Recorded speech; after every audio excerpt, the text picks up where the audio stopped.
Kick off tonight with William Wyler's 1953 classic, Roman Holiday. John DeSando right here to my left, and Johnny DiLoretto further to my left, are two of my favorite people in Columbus, Ohio. There's very few people who have done as much for the film community in Columbus as these two, so I hope you'll give them a round of applause. Welcome them to the Film Center. And tonight they're going to record the next episode of Cinema Classics, which will air on WCBE. So ooh and ah and make a bunch of noise so that you got it up on the radio. And without further ado, John DeSando, Johnny DiLoretto. Thank you. Thank you, Chris Hamill. Yes, thanks, Chris. Wait, before we get started, take that mic off of the stand. Let's have Franco DiLoretto come up here real quick. Frankie is a big fan of both the Film Center and the movies, and he wanted to say a couple of words real quick. Right here, Take there's the microphone right there. First, Frankie, tell everybody why you love movies. It's because there's a bunch of different kind of movies in the world that you can watch, and there's other like kinds, like there's like horror, which that's my thing for movies, and like I'm always, to my parents, I'm always like, let's watch It, the remake. And then they're like, no, we've seen that a bunch of times because you always tell us to watch it, and we say yes. And you like it every time, right? Yeah, and I like it every time. Okay, what about the Film Center? What do you like about coming? We come here a lot, right? What do you like about coming to the Gateway Film Center? Well, you used to work here, Mm-hmm. and like, but also, you also get to do events for here too. Events, even yeah. if you don't work here anymore. Right. And I like it because, like, it's a really big screen, so I like all the movies theaters for that. And we see so many different kind of movies Yeah, there's here, so right? many different kind of movies. Yeah. Like one day I was like watching La La Land when it first came out. I was like 3, and I didn't understand it. But I was like, man, that felt like 4 hours long to me because I was so little. But we recently saw Once Upon a Time in Hollywood here, and you liked that, and that was long. Yeah, and I think it's gonna win. You think it's going to win Best Picture? Yeah. Wow. All right. Anyway, Franco DiLoretto, let's hear it for him. His support of the Gateway Film Center. Good job. So, yeah, we're going to get ready here. We're just going to record an episode of Cinema Classics here with you all in attendance. And if you have any questions, you can feel free to jump right on up here. Yep. Linda will Okay. bring you a mic. Oh, Linda will operate the mic? Yeah. Sweet. Okay, so are you guys ready to do this? Now what happens when we do Cinema Classics, we'll chat for about 10, 15 minutes, and then we'll edit it down to 5 minutes for the NPR show on Thursday evening at 8:30.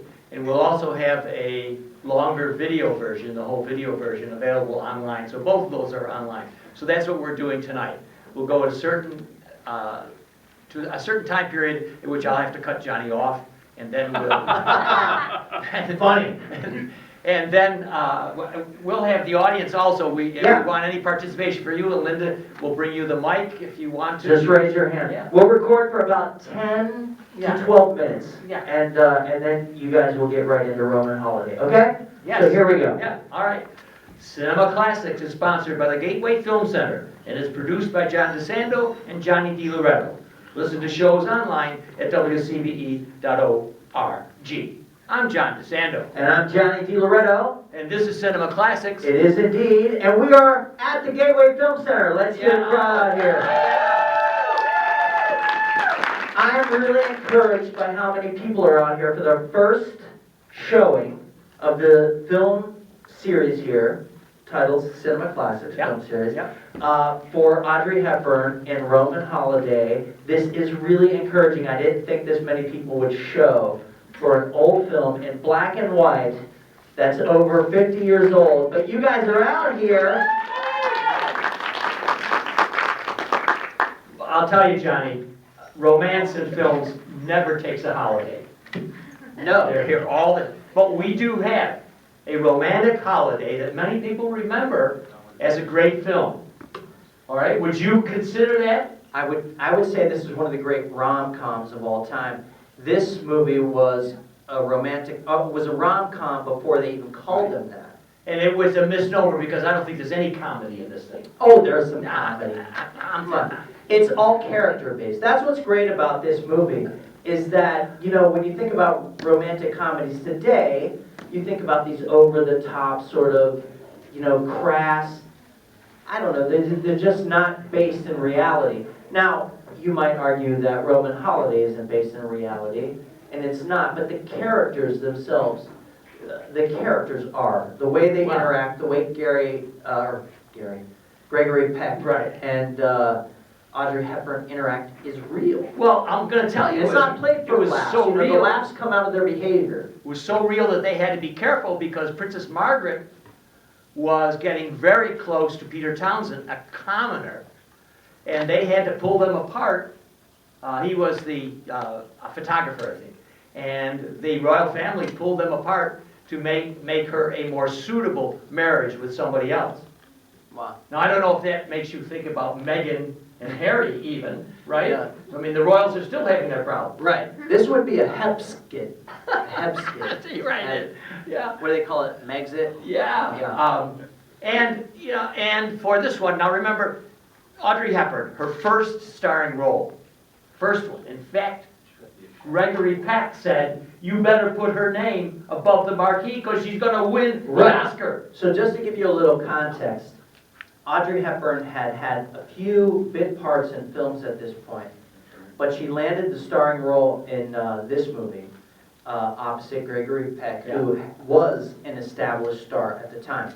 And Gregory Peck had top billing, which meant obviously that his name was above the title. Her name was buried under, you know, in all the rest of the credits.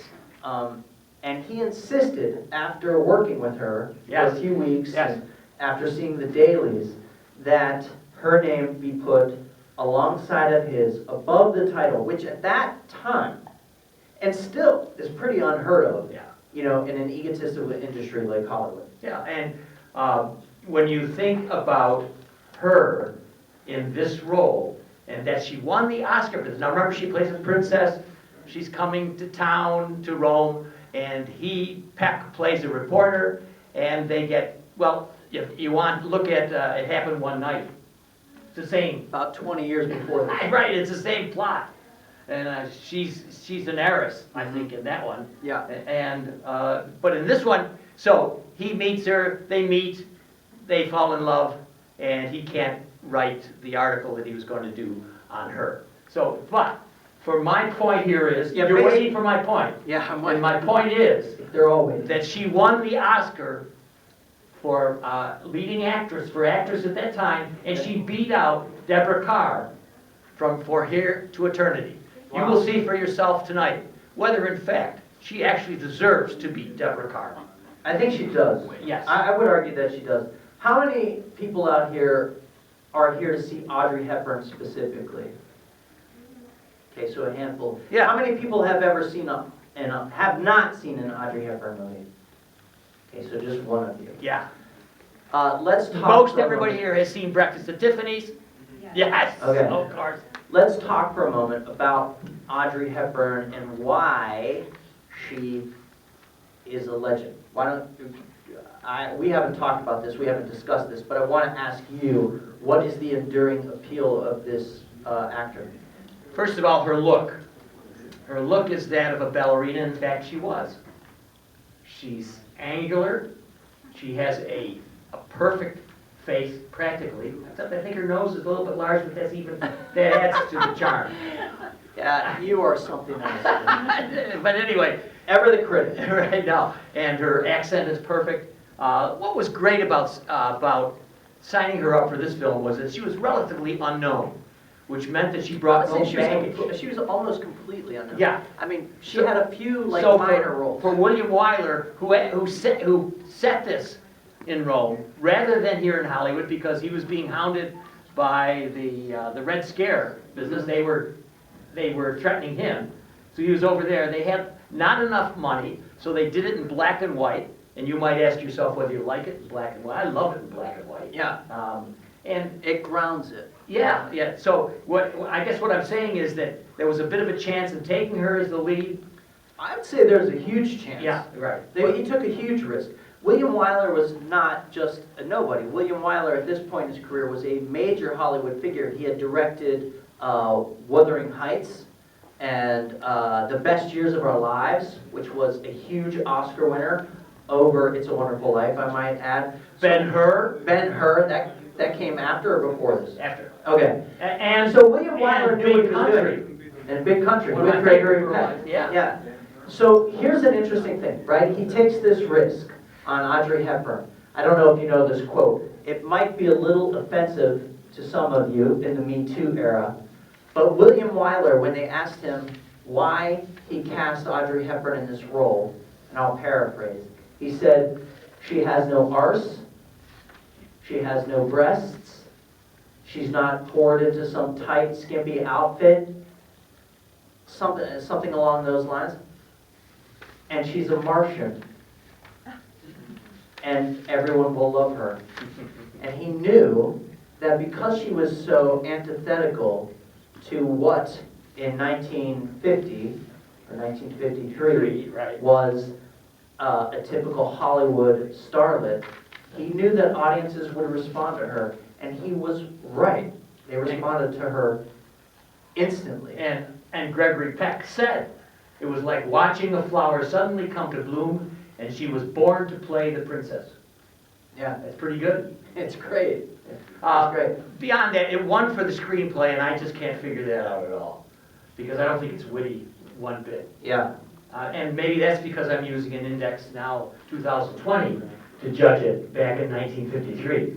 But I would have thought after the screwball comedy successes of the 30s and 40s, that we would have had a screwball situation here, and I don't think we do. And Well, that's partly because maybe- Gregory Peck wears a suit and tie through the whole thing. Well, come on, in the screwball comedies, they were wearing tuxedos. Yeah. But you might have answered your own question there. Screwball comedy wasn't so far from the collective memory at that point that this probably seemed strikingly fresh, right?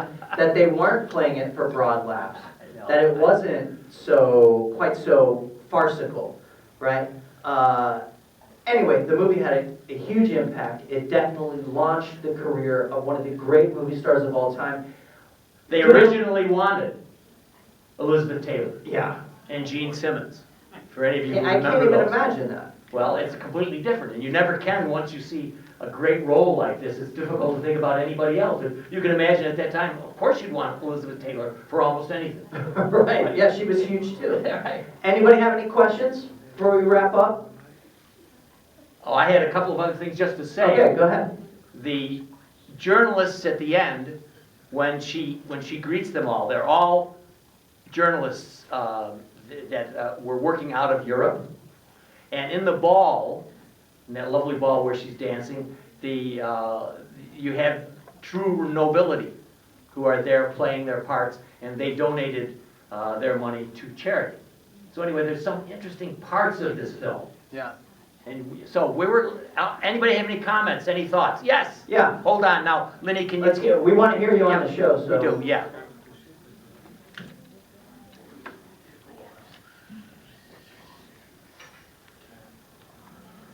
I walked in late, so maybe you've already talked about this, but how big of a star was Gregory Peck by this time? Very big. Gregory Peck was a pretty big star. I He mean, was, yeah. obviously he would only get bigger. His stardom probably culminated or reached its peak with To Kill a Mockingbird. But at this point, Gregory Peck had been in Duel in the Sun, which is one of my favorite movies. Friendly Persuasion. What else? Guns of Navarone? No, I don't. I think that came later. Okay, yeah, it was later, But he was definitely a top-billed major A-list star. that's a good question because that's the anchor for Wyler. In bringing Hepburn in, not known, everybody knows Gregory Peck.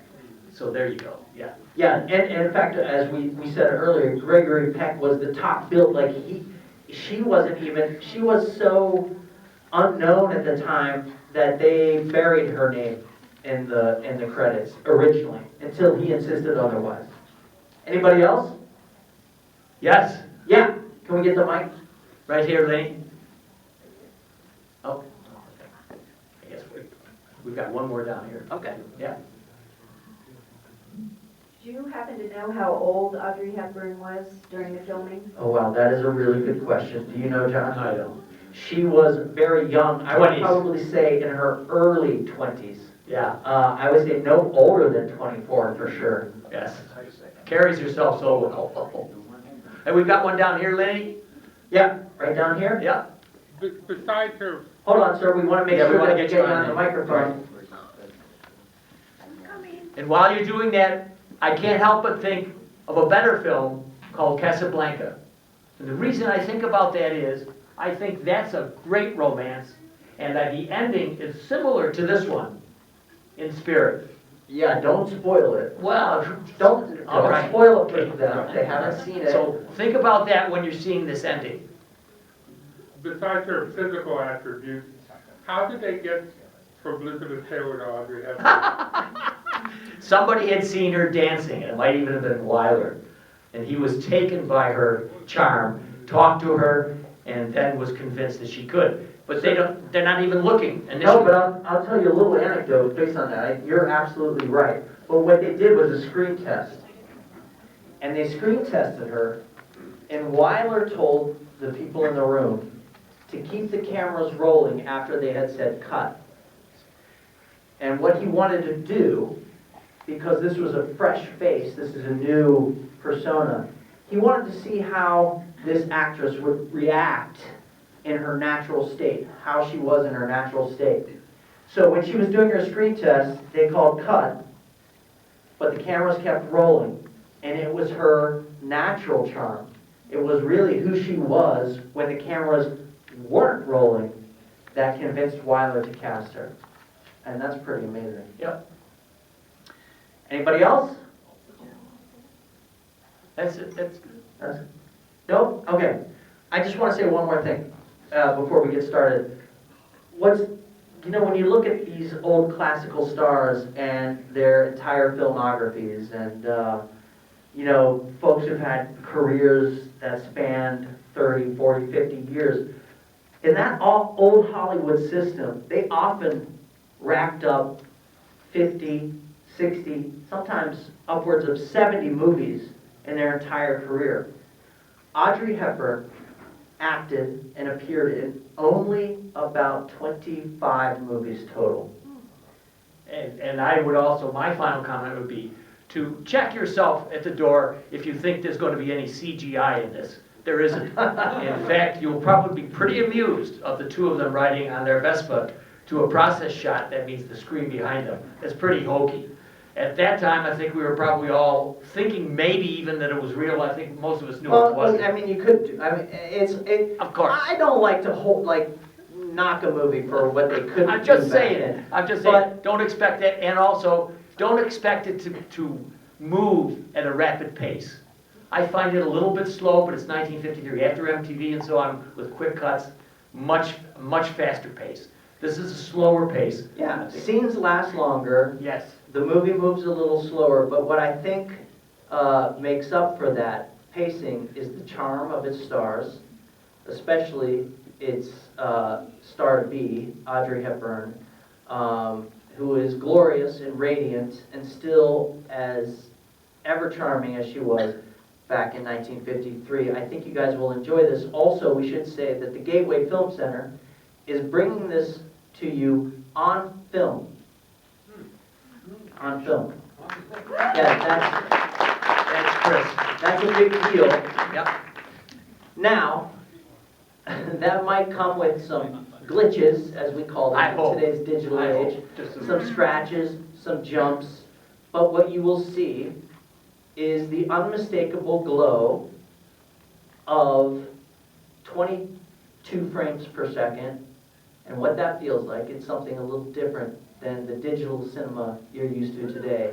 It's a special sort of dream-inducing, intoxicating feeling that I hope you guys will enjoy, and I hope you will celebrate, and I hope you will reward by coming back next month to see the next Audrey Hepburn movie in the Cinema Classics. And I'm trying to have the last word by saying, and if you. Thanks for if you stepping can- on that. You know how beautifully paced that was with no script? But thanks, John. But I just want to say, no, my understated low-key charm doesn't directly come from Gregory Peck, but I'll bet it influenced me as a young man. I'm sure that it did.